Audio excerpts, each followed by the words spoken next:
Bismillahirrahmanirrahim. Assalamualaikum warahmatullahi wabarakatuh. Perkenalkan, nama saya Nadia Zalfa Nafisah dari Prodi Psikologi 2020 Universitas Aisyah Yogyakarta. Di sini saya akan menjelaskan tentang iman kepada makhluk gaib dan penjelasannya. Iman kepada makhluk gaib sudah menjadi syarat fundamental dalam Islam.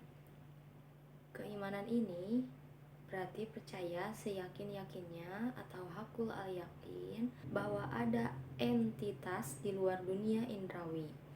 Entitas ini adalah sesuatu yang nyata, bukan sekedar ajaran filosofis, abstrak, ataupun perumpamaan atau majas. Nah, tapi semuanya benar-benar ada atau al-haq. Dengan kata lain, orang yang mukmin wajib meyakini bahwa realitas yang tidak terjangkau oleh kemampuan manusia. Ada entitas non-logis di luar daya visual atau kuwah an-nadhir dan daya pikir atau kuwah al-fikri atau manusia. Beriman kepada yang gaib, yang pertama adalah iman kepada Allah Subhanahu wa taala, zat yang menciptakan seluruh alam yang tidak dapat disaksikan oleh mata telanjang. Beriman kepada makhluk gaib sudah menjadi salah satu bentuk rukun iman. Dalam rukun iman terdapat perintah bagi kaum muslim mengimani Allah dan juga malaikat. Iman kepada malaikat juga termasuk salah satu bentuk iman kepada makhluk gaib, karena malaikat tidak bisa dilihat oleh mata telanjang. Di dalam surat Al-Baqarah ayat 3, di dalam Quran surat Al-Baqarah ayat 3 yang berbunyi, Bismillahirrahmanirrahim.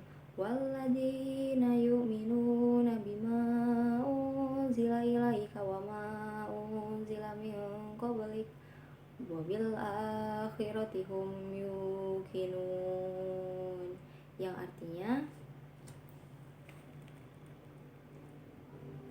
yaitu mereka yang beriman kepada gaib, yang mendirikan sholat dan menafkahkan sebagian rezeki yang kami anugerahkan kepada mereka. Quran surat Al-Baqarah ayat 3, yang artinya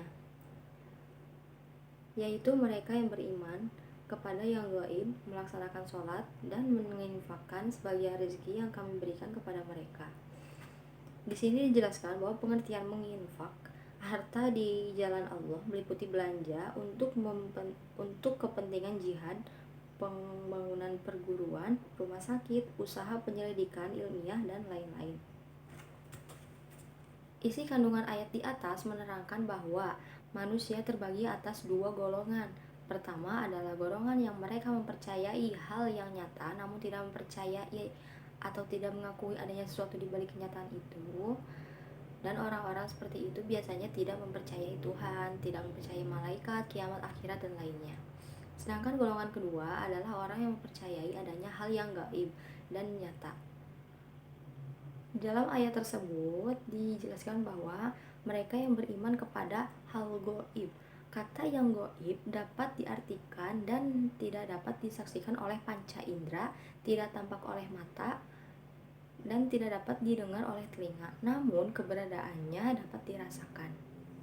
Beriman kepada yang gaib, yang pertama adalah iman kepada Allah Subhanahu wa taala, zat yang menciptakan seluruh alam yang tidak dapat disaksikan oleh mata telanjang, akan tetapi dapat dirasakan sifat dan wujudnya. Yaitu contohnya ada, Allah itu sebenarnya ada karena apa? Contohnya itu Allah itu salah satunya wujud, qidam, baqo. Wujud itu artinya ada. Apa bukti adanya Allah? Bahwa adanya Allah ini buktinya adalah adanya makhluk-makhluk yang ada di bumi ini adalah bukti bahwa adanya Allah. Qidam artinya terdahulu. Terdahulu dalam makna di sini adalah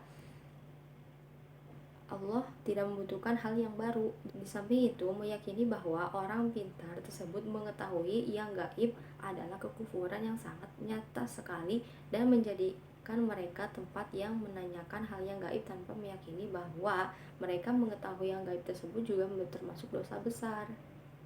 Rasulullah Shallallahu Alaihi Wasallam bersabda, yang artinya, barang siapa yang mendatangi dukun atau tukang ramal yang membenarkan perkaranya, maka sungguh ia telah kafir terhadap apa yang diturunkan kepada Muhammad. Hadis riwayat Abu Dawud.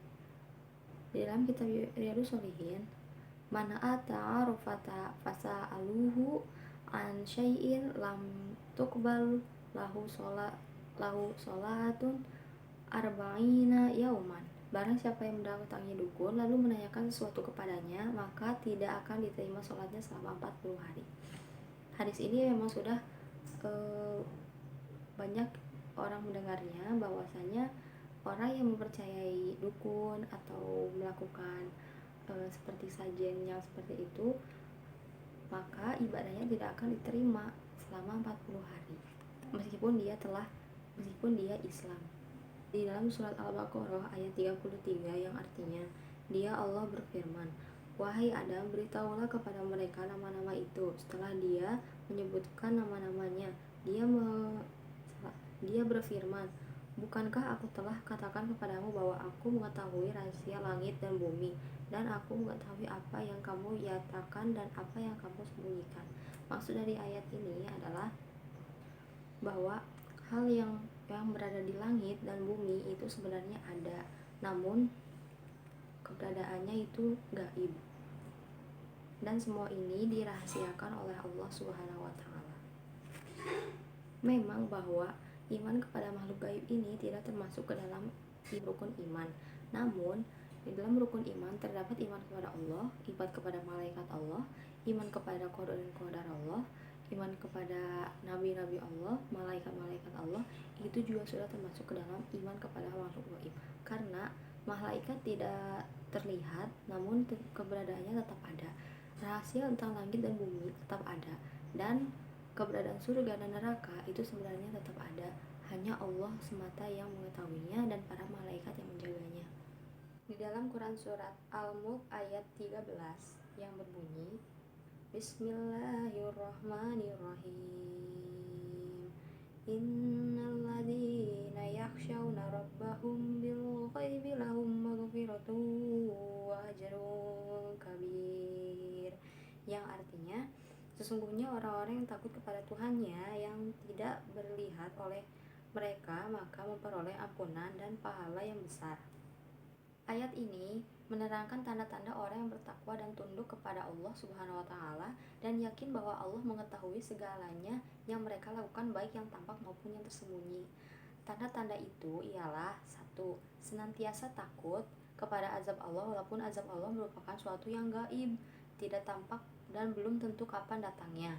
Yang kedua, merasa takut dan kedatangan hari kiamat karena mengingat malapetaka yang akan terjadi pada diri mereka seandainya mengingkari Allah, seperti peristiwa yang akan terjadi pada hari perhitungan, hari pembalasan, dan azab neraka yang tiada terkirakan.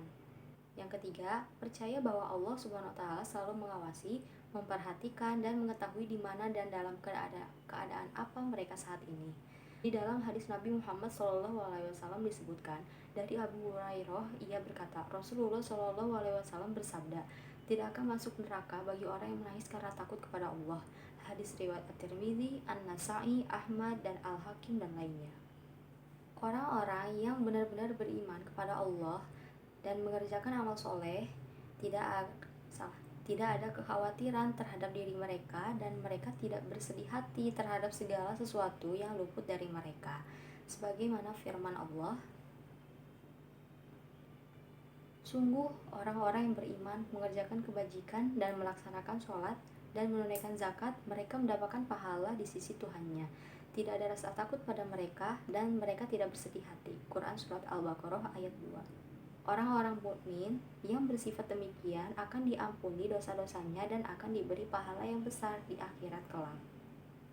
Di dalam Quran surat Al-Mulk ayat 25 yang berbunyi, Bismillahirrahmanirrahim. Wa yaquluna mata hadzal wa'du in kuntum shadiqin. Yang artinya, dan mereka berkata, kapan datangnya ancaman itu jika kamu orang-orang yang benar? Dan mereka berkata, kapan orang datangnya ancaman itu jika kamu orang yang benar? Dalam ayat 25 surat Al-Mulk menegaskan bahwa Allah, semua manusia akan dibangkitkan dan dikumpulkan seperti ditegaskan pada ayat tersebut. direspon dalam kaum musyrik, respon kaum musyrik seperti yang terekam dalam ayat ini. Dan kaum musyrik itu berkata sambil mengolok-ngolok, kapan datangnya janji-janji ancaman tentang hari kebangkitan itu jika kamu, wahai Muhammad, adalah orang yang benar? Tentu kamu mengetahui dan dapat memberitahukan kepada kami. Begitu kata orang-orang kafir. Maka dijelaskan dalam ayat berikutnya, Bismillahirrahmanirrahim. Qul innama ilmu indallahi wa innama ana nadhirum mubin. Yang artinya, katakanlah Muhammad, sesungguhnya ilmu tentang hari kiamat itu hanya pada Allah dan aku hanyalah seorang pemberi peringatan yang menjelaskan. Jadi dalam surat ini bahwa penjelasan dari ayat 25 bahwa orang-orang musyrik itu mengolok-olok kepada Nabi Muhammad, bertanya tentang kapan terjadinya hari kiamat itu jika kau benar-benar orang yang benar. Dan Nabi Muhammad berkata bahwasanya hari kiamat itu hanya pada Allah yang tahu dan Nabi Muhammad itu hanya pemberi peringatan yang menjelaskan.